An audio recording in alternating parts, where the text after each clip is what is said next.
Petite précision, voilà ici il reste 2 nucléotides au lieu de 3 comme d'habitude. Pas de panique. On trouve l'ADN muté parce qu'on a fait la mutation on a demandé ici. Alors pour trouver l'ARN messager muté, alors le A en U, le A en U, le T en A, jusqu'à voilà. Ici, C en G, T en A. Alors quand on va trouver la protéine, les 3 nucléotides là vont donner un acide aminé. Les 3 là vont donner un acide aminé. Logiquement, les 3 là, un acide aminé. Mais les 2, dans le code génétique, il n'y a jamais 2 nucléotides qui donnent un acide aminé. Ça veut dire qu'au niveau de la protéine, les 2 là vont rien donner. Supposons, si la protéine, ça donne la méthionine, ici par exemple, donc ici méthionine meth, ici sérine ser, ici valine par exemple, je dis un exemple, je n'ai pas dit que c'est ça, val, ici, ça donne rien. Ça veut dire qu'il y aura un raccourcissement de la protéine. Or, ici, au départ, on avait 1, 2, 3, 4 codons. Donc, notre protéine devait avoir 4 acides aminés. Vu qu'il y a eu une suppression, il reste 2. Donc, notre protéine aura seulement 3 codons, un acide aminé, 3 codons, un acide aminé, 3 codons, un acide aminé, 2 codons, pas d'acide aminé. Donc, notre protéine mutée n'aura que 3 acides aminés qui correspondent à ces 3 codons. Or, ça, c'est pas un codon. Alors, dernière mutation, alors, l'inversion, qu'on appelle ça.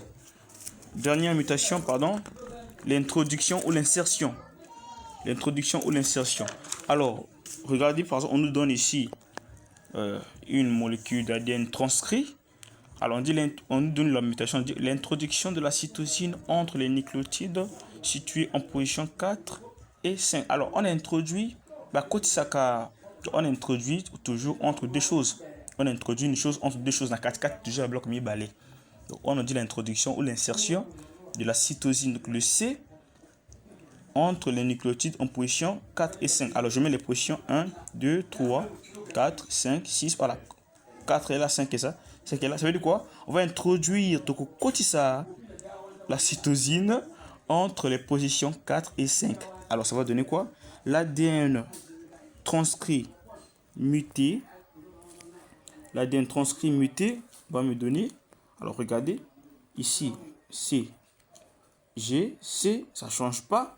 Ici, T, attention, vu que lui rentre entre T et A, donc ça devient T, C, A.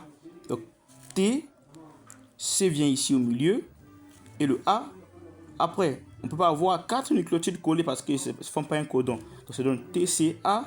Après, le G là décale pour arriver avec le G là et le A là, ça donne G, G, A. Donc, T, C, A, G, G, A. Voilà. Le C là aussi décale pour donner C, A, T. C, A, T, 4.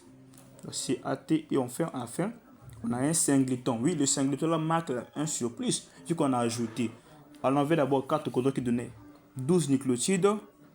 Cette fois-ci, on aura 15 et 13 parce qu'il y a un surplus. Alors, pas de problème. Comme seulement dans la suppression, pour donner l'ARN messager, pas de problème. Comme d'habitude, le C se transforme en G. Voilà, comme d'habitude, voilà, j'ai trouvé l'ARN messager. Vous connaissez comment on fait. Voilà, jusqu'à j'ai trouvé. Alors, pour trouver la protéine mutée ou la P' ou protéine mutée, c'est la même chose. Alors, les 3 là vont donner un acide aminé, j'écris ça, je mets des liaisons, ça donne un acide aminé, j'écris, je mets la liaison, ça donne un acide aminé, comme on fait d'habitude. Maintenant ici, il reste quoi? Un nucléotide. Le nucléotide ne peut pas donner un acide aminé, donc il n'a pas d'impact. On aura un acide aminé pour ce codon et un autre pour ça. Et ça donne 1, 2, 3, 4 codons, 4 acides aminés, ça reste comme ça. Ça ne donne pas un acide aminé, car dans le code génétique, il n'y a jamais un nucléotide qui donne un acide aminé. Voilà, je pense que vous avez compris. Merci beaucoup.